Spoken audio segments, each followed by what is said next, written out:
Welcome to another episode of the Being Real podcast. I am your host, Sarita Edwards.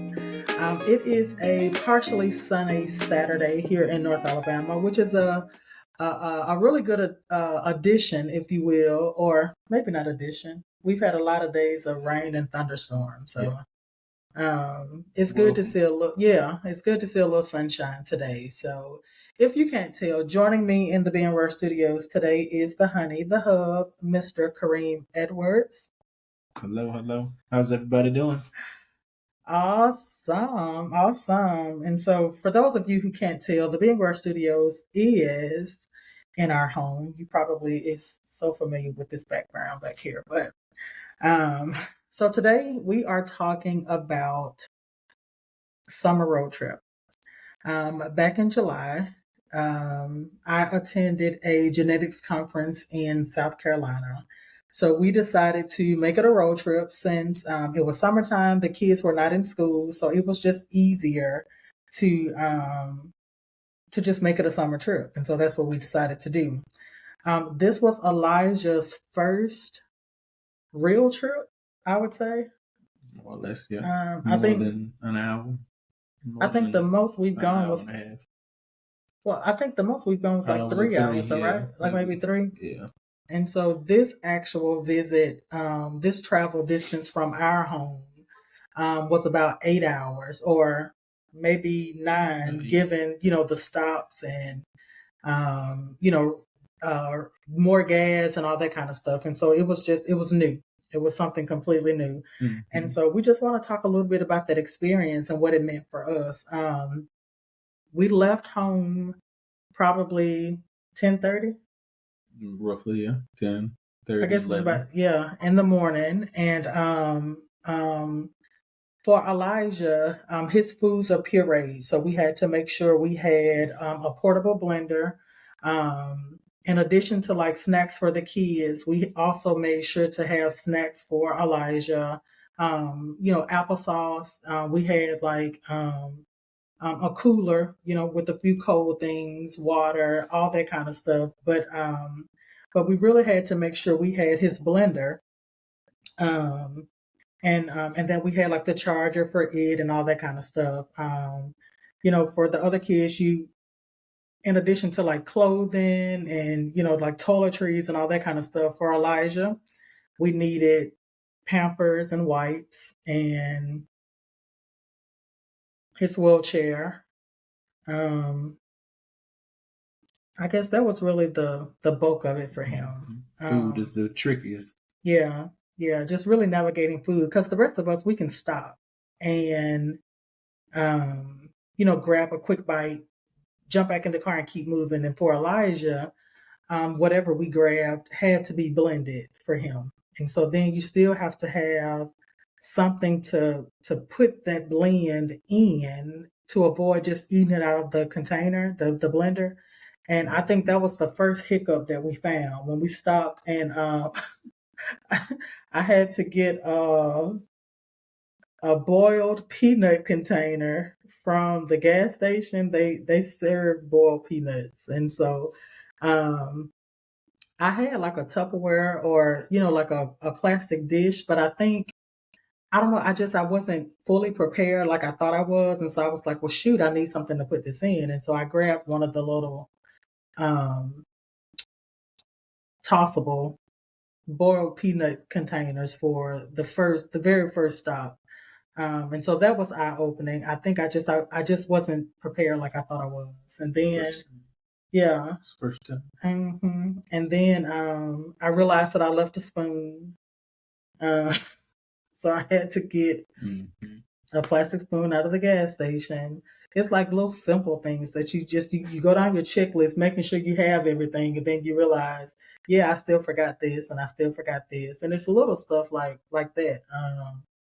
I think we ate a little bit and decided to get back on the road, or we thought we were ready to get back on the road, and then of course it was diaper change time, and so we had to do that, and then we were back on the road. And so what generally takes probably maybe 10 or 15 minutes to grab a snack, eat a quick bite, everybody run to the bathroom, get some gas, and then keep it moving, turned into probably what, 30 minutes? Maybe give or take. Say a 5-10 minute trip turns into like 15, 20, 25, 30 minute trip. Just depending on the life, he dictates that. For the most part. Yeah, it was. Yeah, the stuff that you thought you had on the under wraps, and you realize how far you are from where you need to be with Elijah. Especially being the first time again. That was the main thing. Like better prepared the next time, but this first time for sure learned a lot of what we didn't know. About traveling at least. Right. Like it's not as easy, and we actually did consider flying. But aside from like the cost for all of us, Elijah's wheelchair, a lot of our friends in the rare disease space share their journeys about flying with their kids' wheelchairs, and just a lot of the negative experiences that they have. We weren't ready to tackle that. Like we just for what we were going for, we could not chance, if you will, Elijah's wheelchair not being available when we arrived, and so that's an idea. A wheelchair rental for travelers. That's a good idea. Cut that part out of the video. I don't know about stealing my idea. That's a really good. So, what would that look like, though? I don't know. A wheelchair rental? I don't know. It just popped into my head. Like, like when you get there? Why would I have to? It's just like a rental car. I would just rent durable medical equipment because I'm traveling, so that I don't have to risk mine being damaged traveling. So when you get to the airport where you live, will you just dock your wheelchair? Or would you just not have it there? That was literally a fresh thought. I'll have to go into the think tank and map that out. That's a really good idea. That's a good idea, though. A wheelchair rental, like a rental car. And then the insurance company would pay for the rental because it's a medical necessity. You're welcome. All right, guys, you heard it first on the Being Rare podcast. Wheelchair rentals. That's right. Let me steal my idea. Whoever listening, let me steal my idea. I gotta say, that's a really good. It's a really good idea. It really is. Like, whatever it is, a walker or because they have wheelchairs that you can get when you get to the airport. In the airport, right. So I use that one. Right. I get on the plane. I travel. Right. I use the courtesy, but then I go and have it could be housed in the airport, a wheelchair rental. Right. Or you could have it coordinated. Right. So when you get there. I have to work out the logistics. It's a very raw thought, but it's a good idea. It's a good thought, especially for folks in the who uses wheelchairs. Like I think that's a good idea. Yeah, a lot of folks do. And a lot of folks are concerned about damage. Yeah, whether it's a power chair or not. Yeah, just a manual roll it around. Yeah. I know for me, I gotta say that's one of my biggest concerns. Traveling with Elijah's wheelchair and then it being damaged when we get to wherever we're going. Like I would be aggravated. That ruins your trip. Now I got to figure out, like the one lady, I got to figure out how to navigate my trip now. On top of being angry because it happened. Now I got to figure out how to roll my kid around, or if it's me myself, I got to figure out how I'm going to get about on my vacation or my business trip or whatever it is. Yeah, I got to figure out mobility now away from home. Right, exactly. That's a good idea. That's something that we'd have to work out. Of course, we are the folks who will pull that off or somehow figure it out. Absolutely. That's a good idea. And so that's a lot of what happened. I think once we, in terms of like Elijah's behavior, I think he was happy pretty much the entire ride. He seemed to be happy and fun. He took naps and different things. He didn't seem to be, overwhelmed with the travel. We would let the windows down and he would get like fresh air. We also during some of the trip had a lot of, the air conditioning blowing because it was warm or hot. And so but he seemed to do really, really good. So it was an 8, I think for the duration of the trip, I think it was really good that we, planned to have those stops, and we even, made sure to take him out of his car seat so he could stretch as well, and not just us getting out to stretch and all that kind of stuff. But I think overall, um, we, we're open to traveling again by car. Probably not by flight just yet. But by car for sure. I think it wasn't too bad to. I'm already mapping out what's the next trip. I don't know. I was looking earlier, and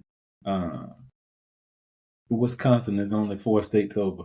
Wisconsin. I just happen to know someone in Wisconsin, and I'm sure she's probably watching this. But it's only 4 states over, which they're large states, but it's just 4 states over. And if I counted right, I think I did. But anyways, that's good. I don't know. We'll see. Since then, we did, we were able to connect with some folks in person who we had only met virtually. And so it was really great to see those folks and reconnect with some other people that we knew and had met in person. It was good to see them there. Kareem was actually walking through, and some folks recognized Elijah and Kareem. Let's just be fair. And they stopped and said hello and stuff like that. So it was a good trip. It was a good trip. We did some sightseeing. We went around the city, down to French Quarter, the harbor. It was a good, fun getaway. Had that work moment, but we also had some family time. And so it's been a minute since we've been able to do that. Post-COVID, it's been a minute, and even pre-COVID, just really transitioning from 2 incomes to one. You can't just move and shake. Even with Elijah and all that he requires of us, it's not easy to just jump in the car and go like it once was. And so, maybe that'll be another podcast episode. But overall, the road trip was good. It was fun. On the way back, we did make another stop, and we spent a couple days in Atlanta. My sister lives there, and so we did stop in Atlanta and hang out a few days, and and I think that was good. I will say too, in South Carolina, one thing that was kind of would have planned differently had we been a little bit more in control of it. The hotel. It was accommodating in terms of accessibility. It was just a small room for all of us. But, it was the hotel that came with the invitation to come to this event. And so it would have been perfect had I traveled by myself. But for the family, it's a bunch of us. We needed a little bit more space. But outside of that, it wasn't bad at all. It's good. Shout out to Charleston. Yeah. Great vacation spot. It was good.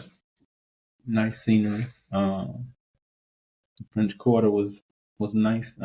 We did learn better to walk than to try and drive. Oh, yeah. So that was, it's definitely a place to revisit. Yeah, we'll go back. For not work related, but leisure, all leisure. It's a good vacation spot. It was nice. All right, well, that's the gist of the road trip. We hung out in Atlanta for a little bit. Were you about to say something? Yeah, I was going to say regarding the trip to Atlanta.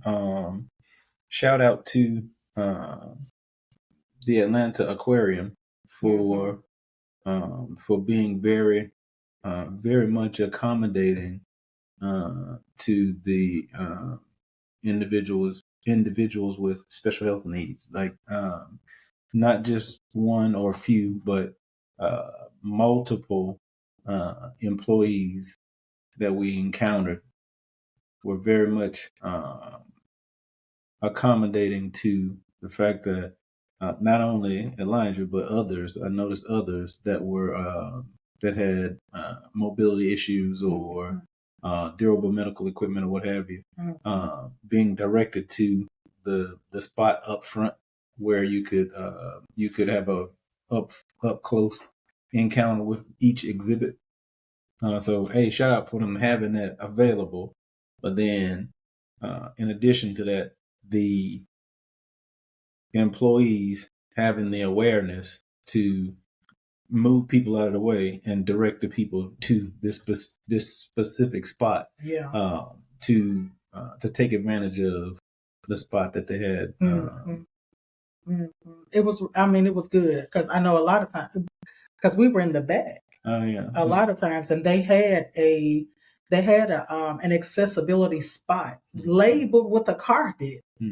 And people were still just standing on it so they can be in the front. So yeah, it was good for multiple times. The employee would say, "Hey, excuse me, come on, yeah. you get right here," and they would pull us to the front. Not only in a wheelchair, but he's less than 4 feet tall, so he's super tiny in a crowd, right? So that was great. And then the icing on the cake was not there, but when we get to the gift shop and they have a display, with an individual that's in a wheelchair, next to all the other mannequins, I thought that was amazing. Yeah, that was really cool. That was inclusive. Inclusivity. There you go. That's it. It was to go in the wheelchair. Like I literally stopped in my tracks and was like taking a photo and put Elijah right in front of it because there was a little kid in a wheelchair, and I thought the same thing. Like I thought, like how cool is that? That's inclusive. Yeah. Yeah. Really cool. Really cool. It was a good 4 days, 5 days. Yeah. Wednesday to Saturday. Sunday. Wednesday to Sunday. To Sunday. Yeah, it was a good few days. On the road back on Sunday. A good few days. Had some moments, but overall it was good.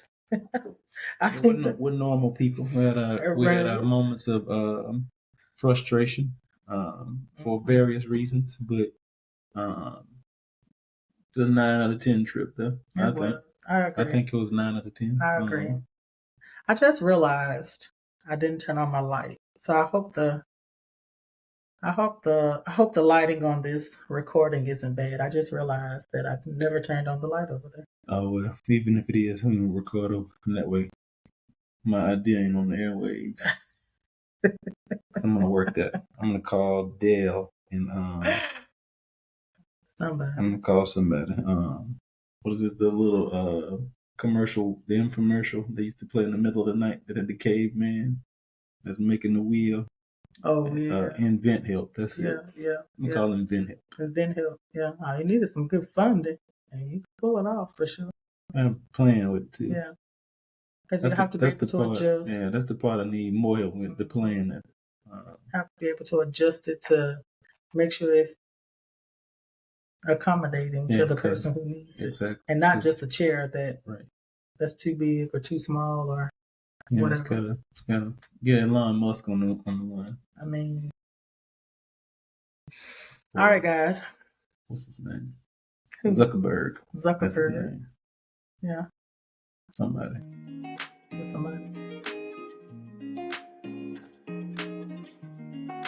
All right, guys, we are about 20 minutes in. Tell us about your travel experiences. How do you travel with your kid in a wheelchair? How do you travel if you are an excessively large family like we are? What do your travel plans look like? Do you is it easy to pack up everybody and go since having your rare diagnosis? What does that look like? We want to hear all about it. If you are not following the Being Rare podcast, the Being Rare podcast, go ahead and do so. We are on social media at the Being Rare at Being Rare Podcast, no D, THE, at Being Rare Podcast. We are also streaming wherever you listen to your podcast. You should be able to find us there. 20 minutes with Kareem and Sarita Edwards on the Being Rare Podcast. We will talk to you guys soon. See ya.